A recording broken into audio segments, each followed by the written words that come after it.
young woman was about to be married when her mother called her to her and said, "Darling, I have one piece of advice to give you that you must heed, and that is that you must never allow your husband to see you naked." So the wedding took place. It was a very lavish affair. And a few weeks later, the husband was having his drinks, Friday night drinks with his friends down at the local, and his friends asked him, "Well, how's married life for you?" And he said, "Oh, it's wonderful. She's a fantastic cook. Our love making is incredible. But she's got one very strange habit. She insists on wearing a hat to bed."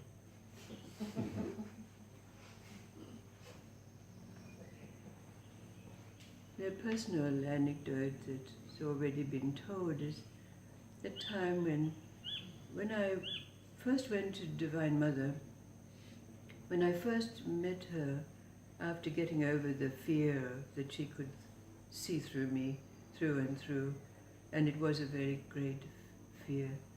I realized that in some sense that I'd arrived, that I was in the presence of God, so to speak. And sometime later I went to her and I tried to thank her, but she would never allow that. She would never allow anyone to hug her or bow in front of her. But I wanted to thank her because my family was now in harmony. It seemed that we'd come together in ways that were never there before. And she scolded me and she said, "Of course, because you were never there for them. You were too busy looking for God." And I was quite shattered by this. I went home and I cried a lot. Going over, I tried to be a good wife and good mother, etc., etc., etc., until finally the penny dropped for me and I suddenly realized, yes, I was never there. I was never present. I was always questing. Every moment of my life was that quest. Then there's that story about the king. He was fair and kind in every way. He was tall and handsome, but he was also impotent.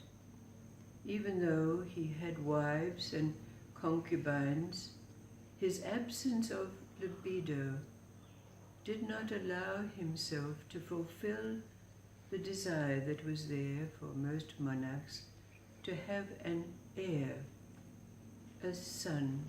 He tried all of the potions, he tried all the soothsayers and the magicians and the physicians, but to no avail. Until one day he heard that there was a dervish who'd come into his realm who was said to be able to cure any kind of malady. So taking himself in disguise, he went to this dervish and told him his problem. The dervish said, "Oh, I can remedy that for you." And he took down from the shelf a little vial and he quaffed down about 2/3 of the vial himself, and then he passed the vial to the king in disguise and he said, "Now take this, but be sure that you only take 1 drop a day for the next 3 days and see what happens." So the king went off and doing as he was told. After the first drop, he felt himself to be like an ordinary man. But after the second day and the second drop, he felt a life force surging within him of desire. And on the third day, after the third drop, he came like a raging bull, sexual energy driving him, so he had, you get the picture. So, of course, this was wonderful. He was enjoying all his wives and his concubines for some time, but of course he settled into that new way of life, which gave him kind of a moment or two to ponder. And the question that he pondered was, how was it that this dervish was able to quaff down, a goodly amount of this elixir, and only 3 drops made him like a raging tiger in the bed? So he took himself off to the dervish again. He said, I want to thank you for what you have done for me. I'm now, told him the story, and but I'm wondering, how was it that you were able to take so much of this elixir, and I only had 3 drops, and I was overcome with manliness and desire? And the dervish said, yes, I can answer your question, but with the powers that have come to me after my years, I can see that it's no point in doing so, because you're not going to be here tomorrow morning. You're doomed to die tonight. Well, of course, the king's knees started to quiver and quake, and he was terribly afraid. He could hardly find his way out the door, or even give the courtesy of things. But the dervish said, before you go, I'll try to help you. Here. And so he took down another vial of the elixir from his shelf, and he gave the whole lot to the king. The king hardly even noticed what was happening to him. He just staggered out of the door and went back to his palace, and told, when he went in, all of the wives and the concubines came around to fondle him. No, go away. No, I don't want to see you. Just leave me alone. So he went straight to his bedchamber and lay down on his bed, contemplating his terrible death that the dervish had said was going to come to him. Well, the night passed, and his satin sheets felt like they were full of knives. He tossed and turned and tossed and turned and sweated, waiting for death to come upon him. But then he saw the first rays of the sun coming in through the window, and he said, I've been saved. The dervish has saved me. I'm not dead.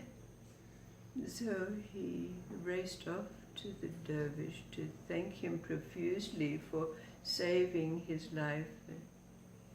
The dervish said, I knew you were not going to die, but I wanted this to be a lesson of awareness for you.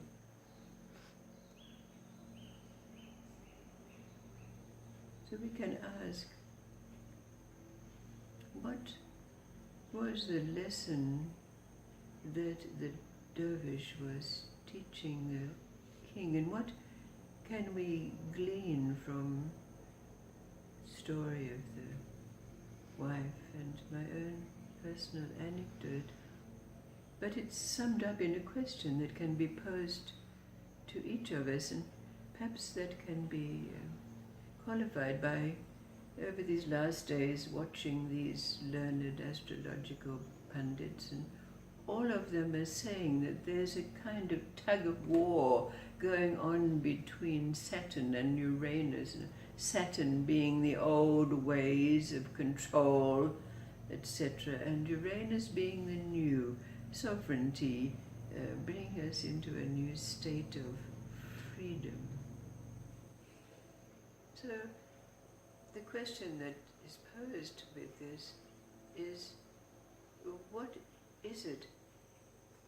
Do we still have a ball and chain that we drag along behind us every moment, whatever that might constitute? Even the desire for God is a ball and chain, because it keeps us from being present and aware? Or is it like the monk and his fig leaf? Because we know every ounce of energy we have has to be used to keep that fig leaf, small though it is, in place. Are we still dragging a ball and chain? Are we still using our energy to keep in place a fig leaf?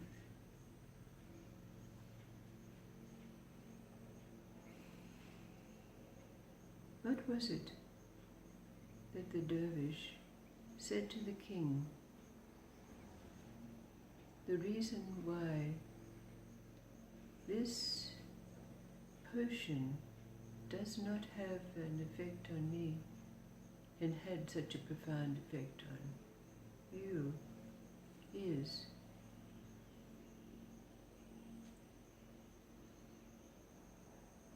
I'm not sure of the exact words, but what came to me is that you're giving away your power to other people rather than recognising what you have yourself.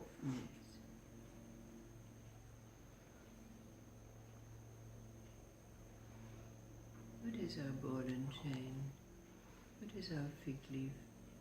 But we have the opportunity now, as the pundits are saying, that Uranus is going to win, or has already won. But the push-pull is still going on. What is it for us?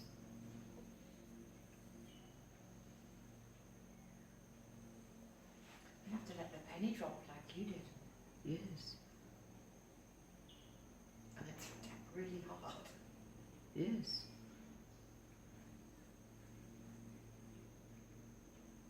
But what is this saying that the dervish, just like it was for me with Divine Mother, like stabbing me with a knife?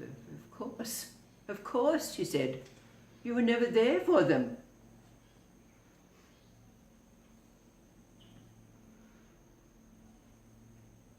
Why are we not here and totally present every moment?